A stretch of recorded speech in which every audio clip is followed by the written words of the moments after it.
ये कहानी आपको रुला देंगी। राधे राधे दोस्तों, चलिए आज सुनाते हैं। माँ बाप को दुख मत दो। अगर आप अपने माँ बाप से सच्चा प्यार करते हो ना तो इस 2 मिनट की कहानी को पूरा जरूर पढ़ना। और अगर अंदर से एक आवाज आई तो ये कहानी अपने उन कमीने दोस्तों को जरूर शेयर कर देना। माँ बाप को दुख मत दो। जो जिद करते हैं खुद से अपनी सफलता के लिए नहीं, अपने माँ बाप से अपने शौक पूरे करने के लिए। एक लड़के ने अपने पिता से कहा, पापा मुझे नया मोबाइल चाहिए। पिता ने कहा, बेटा अभी कुछ वक्त रुक जा, फिर तुझे एक नया मोबाइल दिल दूंगा। बेटे ने कहा, आपके पास मेरे लिए कभी पैसे नहीं होते हैं, मेरे सब दोस्त अच्छे रहते हैं, किसी के पास कोई कमी नहीं है, केवल मेरे पास ही हर चीज की कमी होती है। अब आप बच्चे पैदा करना बेहद आसान है, लेकिन उन्हें पालना बेहद मुश्किल जब आप मेरी जरूरत पूरी कर ही नहीं सकते। तो क्या मतलब इस घर में रुकने का? मैं घर छोड़कर जा रहा हूँ।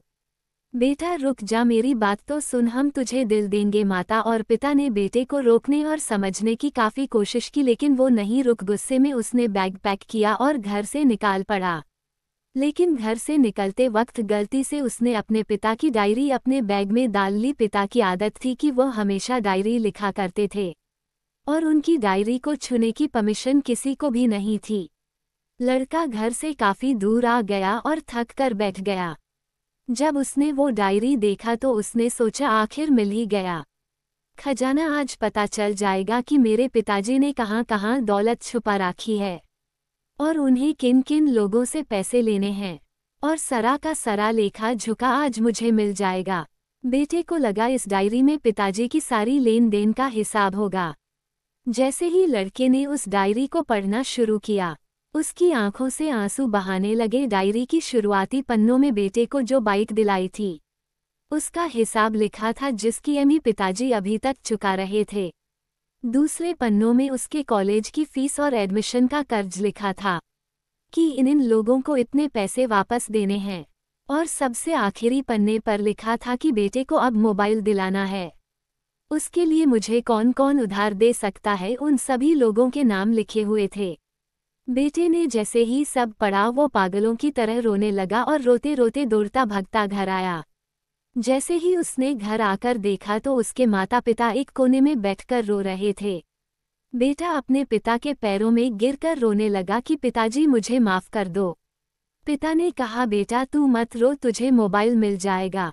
बेटे ने कहा, पिताजी मुझे आपसे कुछ नहीं चाहिए, मुझे पता चल चुका है आप इस डायरी में हम लोगों से क्या छुपाते थे। मैं अब आपको कोई कम नहीं करने दूंगा, मैं मेहनत करके सब कुछ ठीक करूंगा। ये सुनकर पिताजी ने बेटे को गले से लगा लिया। दोस्तों, माँ बाप अपना पूरा जीवन, अपनी पूरी खुशी अपने बच्चों के लिए कुर्बान कर देते हैं, लेकिन कुछ बच्चों को लगता है कि माँ बाप ने उनके लिए कुछ नहीं किया। वो कभी आपको अपनी समस्या नहीं बताते, भले ही वो कितनी ही बड़ी समस्या से गुजर रहे हो। रिश्तेदार भी उन्हें नीचा दिखाते होंगे तो भी वो सह लेते होंगे, लोग भी ताने मारते होंगे तो भी वो सह लेते होंगे, लेकिन आपसे अपनी समस्या कभी शेयर नहीं करते, क्योंकि वो आपको कभी दुखी नहीं देखना चाहते हैं। अब आपका फर्ज बनता है अपने माँ बाप को अच्छी तरह रखना और उन्हें सुख देना, ताकि वो भी अपने जीवन का बचा हुआ समय सुख में गुजर सके। यदि आप अभी भी नींद में सोए हो तो आप जग जाए और अपने शौक पूरे करने पर नहीं, अपना करियर बनाने पर ध्यान दीजिए, क्योंकि अगर आप अपने माँ बाप के रहते कुछ नहीं कर पाए तो बाद में आप सोने का महल भी बना लोगे ना, उसमें भी आपको नींद नहीं आएगी।